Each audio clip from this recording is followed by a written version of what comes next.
Assalamualaikum warahmatullahi wabarakatuh.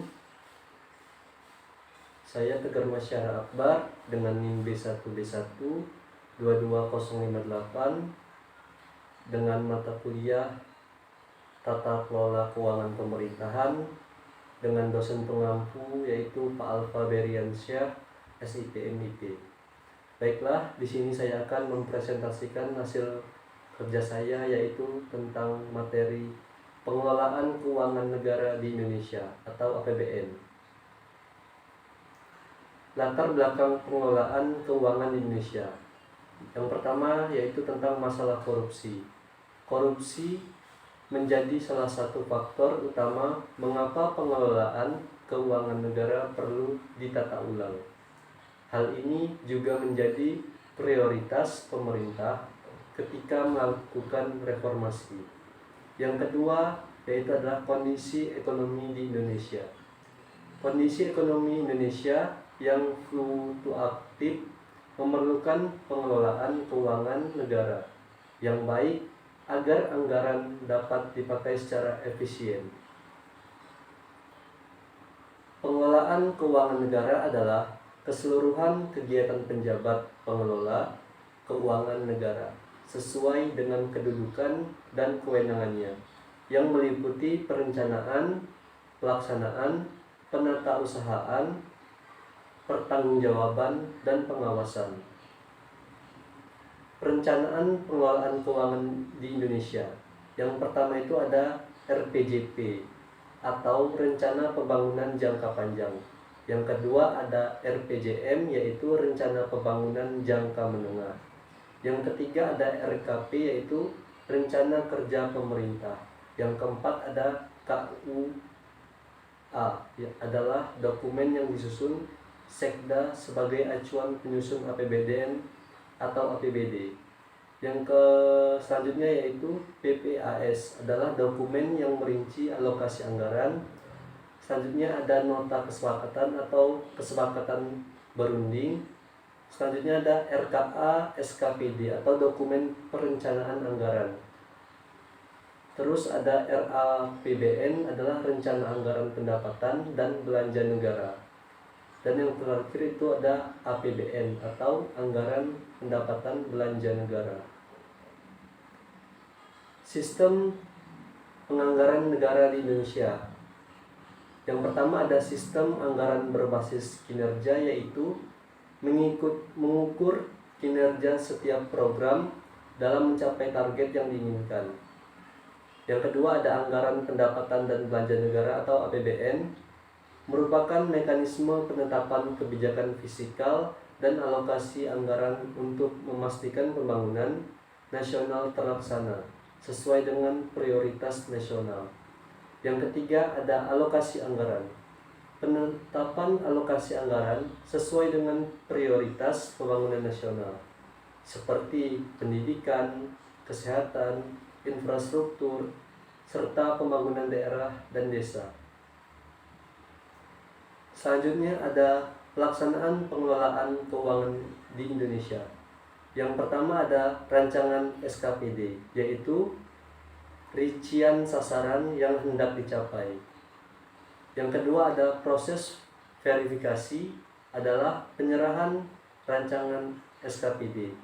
Yang ketiga ada DPA atau dokumen pendapatan dan belanja setiap SKPD. Yang keempat ada dasar pelaksanaan anggaran yaitu anggaran yang disusun dan disahkan. Yang kelima ada penyusunan pendapatan, belanja, dan pembiayaan. Dan yang terakhir yaitu ada laporan realisasi atau laporan paling lambat akhir bulan Juli.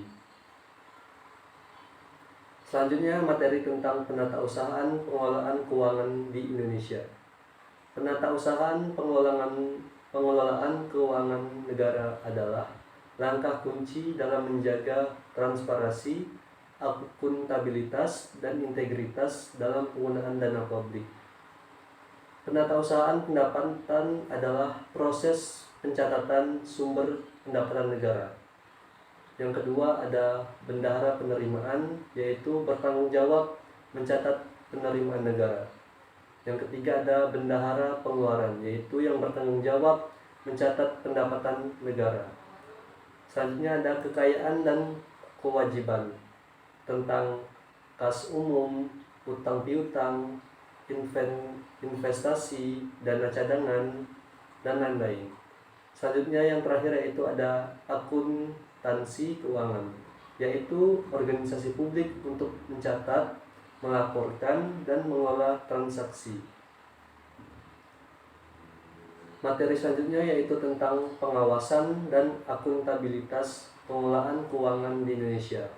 Yang pertama adalah KPK atau Komisi Pemberantasan Korupsi, merupakan lembaga independen untuk memberantas korupsi di Indonesia. Yang kedua ada APIP atau Aparat Pengawasan Intern Pemerintah. Dia adalah lembaga pengawasan yang bertanggung jawab untuk memastikan tidak terjadi penyalahgunaan keuangan negara. Selanjutnya adalah tantangan pengelolaan keuangan negara. Yang pertama adalah masalah tentang korupsi. Korupsi menjadi tantangan utama dalam pengelolaan keuangan negara. Karena bisa terjadinya yaitu anggaran tidak efisien, penyaluran keuangan negara yang tidak efisien menghambat pembangunan negara. Dan akibat korupsi adalah terlalu banyak belanja yang tidak penting. Belanja dinas yang tidak perlu akan menyebabkan pengeluaran yang berlebihan. Selanjutnya yaitu tentang materi tantangan pengelolaan keuangan negara di era digital. Tidak bisa kita pungkiri, di sektor privat dinilai relatif lebih fleksibel dan antisipatif dalam merespon perkembangan teknologi di era digital. Sementara di sektor publik cenderung lebih lambat dalam menghadapi perubahan yang tidak lagi linier. Kondisi ini disebabkan karakteristik sektor publik yang lebih spesifik terkait kebijakan dan regulasi, di mana manajemen keuangan negara diatur dengan lebih rigid dalam berbagai perundang-undangan.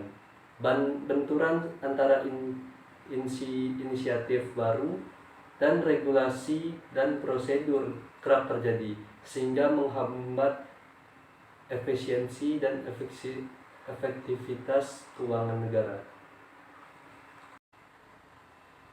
Selanjutnya materi tentang upaya peningkatan pengelolaan keuangan negara. Yang pertama yaitu adalah peran KPK atau Komisi Pemberantasan Korupsi membantu dalam mengembangkan anti korupsi dan transparansi dalam pengelolaan keuangan negara.